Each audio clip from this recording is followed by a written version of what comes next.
বিসমিল্লাহির রহমানির রহিম। আসসালামু আলাইকুম। কেমন আছেন আপনারা সবাই? আলহামদুলিল্লাহ আমিও ভালো আছি। আজকে আপনাদের মাঝে আমি নিয়ে আসি পালং শাকের রেসিপি। তো আমার এখানে 2 মুঠ পালং শাক আছে। এই যে এখানে আমি পালং শাকগুলো নিয়ে নিয়েছি, ভালোভাবে ধুয়ে কেটে নিয়েছি। আমি এরকম ছোট সাইজের পালং শাক আছে, যে শাকগুলো পাওয়া যায় একদম ছোট ছোট সাইজের কচি পাতাগুলো, সেটাই আমি এখানে 2 মুঠ নিয়ে নিয়েছি এবং কেটে নিয়েছি। আর লাগবে এখানে কাঁচামরিচ, এরকম ফালি করে নিয়েছি কেটে, মাঝখান থেকে 2-3টা শুকনো মরিচ এরকম ভেঙে নিয়েছি। স্বাদ মতো লবণ লাগবে, পেঁয়াজ কুচি, রসুন কুচি, আর লাগবে সাথে আলু। আজকে আমি এরকম ছোট সাইজের গুটি করে নেওয়া আলুগুলো আজকে আমি শাকের মধ্যে ব্যবহার করব। তাহলে চলুন আমরা মূল রান্নায় চলে যাই।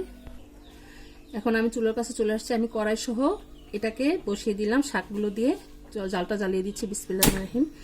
এখন আমি এর মধ্যে স্বাদ মতো লবণ দেব। এটাকে একটু সেদ্ধ করে নেব। সেদ্ধ করে নিয়ে তারপর আমরা এটাকে রান্না করব। এখানে অল্প করে লবণ দিয়ে দিচ্ছি, এখানে স্বাদ মতন অল্প দিব, যেহেতু আলু ভাজার সময় আমাদের লবণটা লাগবে, সেজন্য আর বেশি লবণ দেব না। আর লাগবে এখানে কয়েকটি কাঁচামরিচ, আর বাকি কাঁচামরিচগুলো আমরা পরে তেলের মধ্যে দিয়ে দিব। এখন আমরা এটাকে ঢেকে দিই, ঢেকে আমরা সেদ্ধ হওয়া পর্যন্ত অপেক্ষা করি। আমাদের শাকটা এখন দেখব। এই যে দেখুন, শাক থেকে অনেকটা পানি বের হয়েছে। আমাদের চুলার আঁচটা বাড়ানো আছে, যেহেতু পালং শাকে প্রচুর পরিমাণে পানি থাকে, আমাদের পানিটাকে শুকিয়ে নিতে হবে। এই যে দেখুন কত পানি বের হয়েছে, এই পানিটাকে আমরা এখন শুকিয়ে নেব।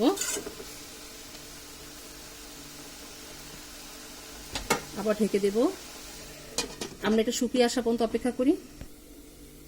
এখন আমি আবার ঢাকনাটা খুলবো। আমাদের পানিটা প্রায় শুকিয়ে আসছে, এই যে দেখুন, আর কোনো রকম পানি নেই এর মধ্যে।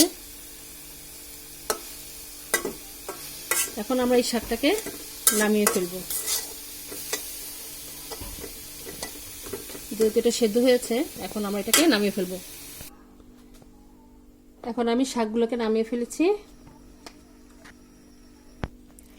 এখন আমি কড়াইতে কিছু পরিমাণ তেল দিয়ে দিব। তেল দিয়ে দিয়েছি।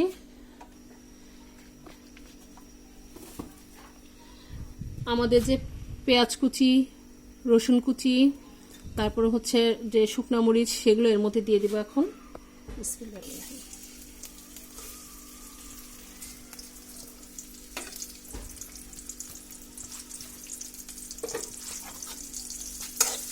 এটাকে হালকা একটু ভেজে নেব।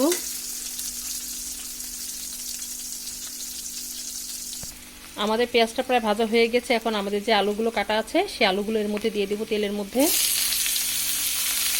এখন এটাকে ভালোভাবে নাড়াচাড়া দিতে হবে। আমরা এই আলুটাকে হালকা একটু ব্রাউন কালার করে নেব। হালকা একটু ব্রাউন কালার হলে তারপর আমরা এর মধ্যে শাকগুলোকে দিয়ে দিব।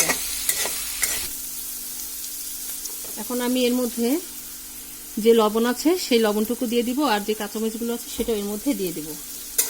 যেহেতু আমাদের শাকে লবণ দেওয়া আছে,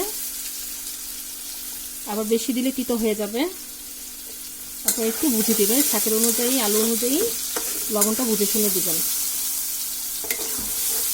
এখন আমরা এটাকে একটু হালকা ব্রাউন কালার করে নেব।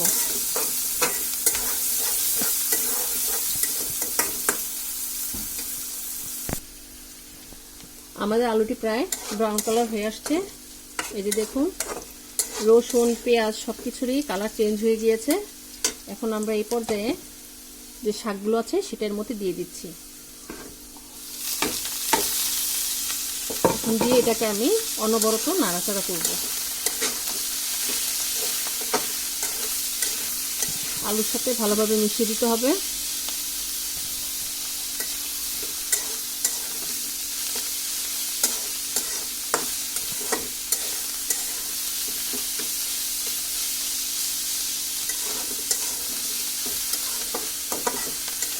তেলের মধ্যে আলুটা দিলে এটা এমনি কিছুক্ষণ রাখার পরে এমনিতেই নরম হয়ে সেদ্ধ হয়ে যায়, যেহেতু এটাতে লবণ দেওয়া থাকে।